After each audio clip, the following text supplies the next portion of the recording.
ไม่สูงค่ะเมื่อได้เป็นวันที่5เดือนธันวาคมที่6ปี2026ในตอนแรกค่ะใส่หมอหอมมีข่าว4ตอนได้มาปืนเผานะคะตอนที่1ค่ะที่ในเมืองแขในโฮบทบยาเพศสภาวะหมากเฮบโตคาวแห้งเนี่ยค่ะลูกที่เมืองแขสีเฮาค่ะมาด้วยที่เมืองจามนีค่ะอันนี้ก็หมากล่อเฮิมมีในมันหลุดในถึงที่เฮ็ดให้เฮิมมีในคณะกว่าพัดใส่เนอปื้นกำเหลียวในข่าวเงาเที่ยงตอนหนึ่งที่ในเมืองไทยมื้อเหลียวในก็มีไว้เปิงเพราะว่าเอาเงินนำค่ะเนาะกว่าฝากเงิน5มันก็กว่าแลกเงิน5แหละจังไหนในก็เตไล่ลาดแหนว่า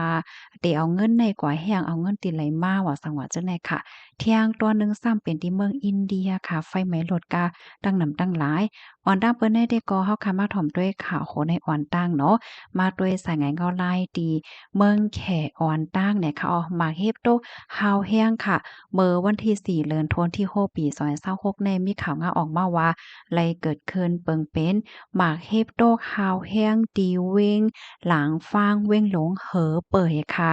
เป็นเว้งตีอันอยู่ในวงกลางเว้งหลงปักกิ่งและดั้งเถนจีนค่ะอยู่จำเว้งหลงปักกิ่งเปจินแต้ๆเฮ็ดจังไหนค่ะ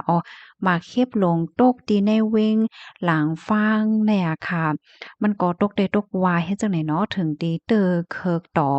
ก้นลองอยู่สร้างกินเศร้าของก้นว่าพักเยอนางเขียวและโตสัตว์อันเลี้ยงไว้ไหลจังได๋ตั้งนำตั้งหลายค่ะลูกดีเมืองแขเสกำในเฮาค่ะอ่อนกันกว่าดีเมืองจามณีค่ะอันได้ซ้ำไหน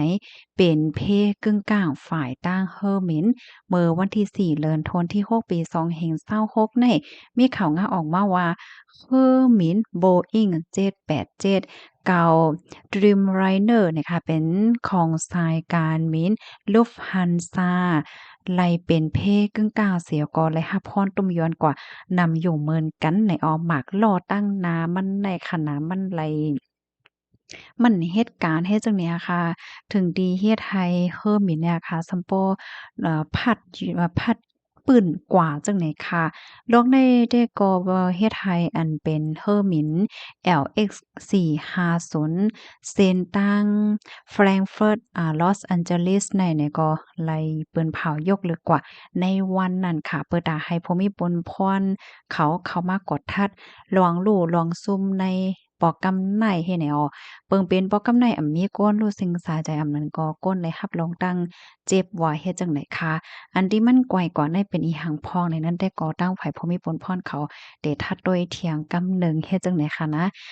หันแคบหางอันในยอก็พี่น้องเฮาค่ะบางป้องบางไรได้ค่ะนะเฮิ่มมินแน่เพราะว่ามันมินอยู่เหนือกลางเฮาใจค่ะเฮแลเมื่อว่ามันโล่งในค่ะนะเพราะว่ามันโล่งในอันหมักลอมันในก็ได้กีออกมาเฮ็ดจังเนี้ยเนาะ กี่ออกมาแหวก็เพราะว่ามันมาย้อนให้เนอลินมาเตื้อให้เนอลินเนี่ยเสียงติมาว่าตึกให้แหน่เนาะอ้อ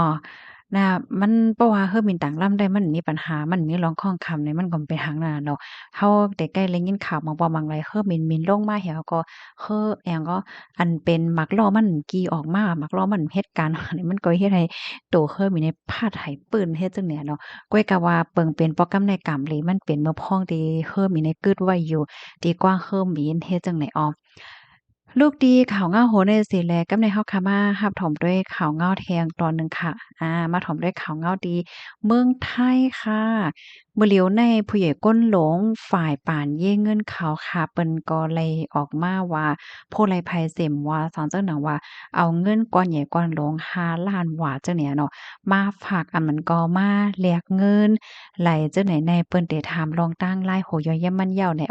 อยู่ดีภูก้อนป่านเย้เงินจาจึงเมืองไทยไลหมอกลาดกว่าเมื่อวันที่2เดือนธันวาคมที่6ปี2026นั่นว่าป่านเย้เงินคาเตก้มกำลวงฝากเงินปยกลวงแลกเงินและลวงเอาเงินตั้งนำตั้งหลายแหวก็มาแลกเป็นเงินย้อยเหมือนจังหนังเอาเงินหมางเหงแน่นะตั้งนำอ่านโหดล้านมันแหวก็มาแลกเป็นเงินหมางหาผักหมางปากว่าหังว่าเฮ็ดจังได๋ เปิ้นได้ถามว่าเงินแน่เอาติไหลมาเฮียงและเอามาแลกปะยอก็ติเอากว่าเฮียงว่าสังว่าจังไหนเนี่ยค่ะอ้อกำนั้นแลเจ้าเงินเขาเนี่ยก็ได้เลยหางแฮ่นขอตอบกว่าป้าจ้อมค่ะนะเพราะว่าเปิ้นถามเฮถามกว่าถามมาตอบไรเนี่ยก็เปิ้นเตจางคับครึ่งปันก็ไล่เฮ็ดได้อะดอกค่ะตั้งฝ่ายป่านแย่งเงินนั่นในก็มีหน้าที่เปิดตาก้มกำแลซับเลียงปันนั่นขนาดเนาะว่าเงินในลูกดินไหลมาแต่แอวกว่าแฮงสังสิงเฮ็ดจังไหนอะค่ะแฮงเลยว่าเฮ็ดจังนั้นไหนค่ะยังอ่านลงแต่ก็เปิดตาก้มกำลวงเงินป้อซื้อๆโย่ๆเหมือนจังว่าเงินมาทางออนไลน์หาเงินจุมจับเพี้ยนเขาหาสังหาเฮ็ดจังไหนคะเนี่ยเปิดตาก้มกำลองตางจังในยาวไหนเปิ้นก็ตือมีหลวงเข็งๆทัดในตอนใดเฮ็ดจังไหนยาวไหนค่ะข้อมูลตอนในคาลิปีมาที่ห้องการข่าวอีจันต่างวัยเนี่ยค่ะลูกดีข่าวง่าโหในเสแลกำในเฮาค่ะมารับถมด้วยข่าวง่าวตีในเมืองอินเดียค่ะพี่น้องค่ะด้วยลูกโอ้โหโลดกาหลงตั้งนำตั้งหลายเนาะถูกหญ้าไฟไหม้กว่าเย็นเป็นไฟไหม้หลงว่าเหย้าเฮ็ดจังไหนอันก้าถุงหญ้าไฟไหม้เนี่ยค่ะเป็นโหปากล่ำมั่นไหนอ้อ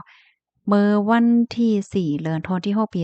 2526ในมีข่าวงาออกมาว่าไล่เกิดขึ้นเปิงเป็นไฟไหม้ฮาวแห้งตีหมอยุกยากหลงอันมีชื่อว่าบันลีการา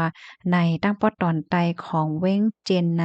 เมืองอินเดียเมื่อวันที่4ที่ป่นมาถึงตีเฮ็ดให้กว้านไฟในคณะปุงขึ้นเหนือต้องฟ้าแหวก็ลำพึดมืดลงไหวคาเสแลเตอเคิกปากาตีอันกึดไว้อยู่ดี ปื้นตีอันเปิ้นยึดไว้เหี่ยวก็เอามาเก็บไว้นั่นน่ะค่ะมันทำอยู่หิ้มจำกันในคาแลไฟในล่ามไม่กว่าเป็น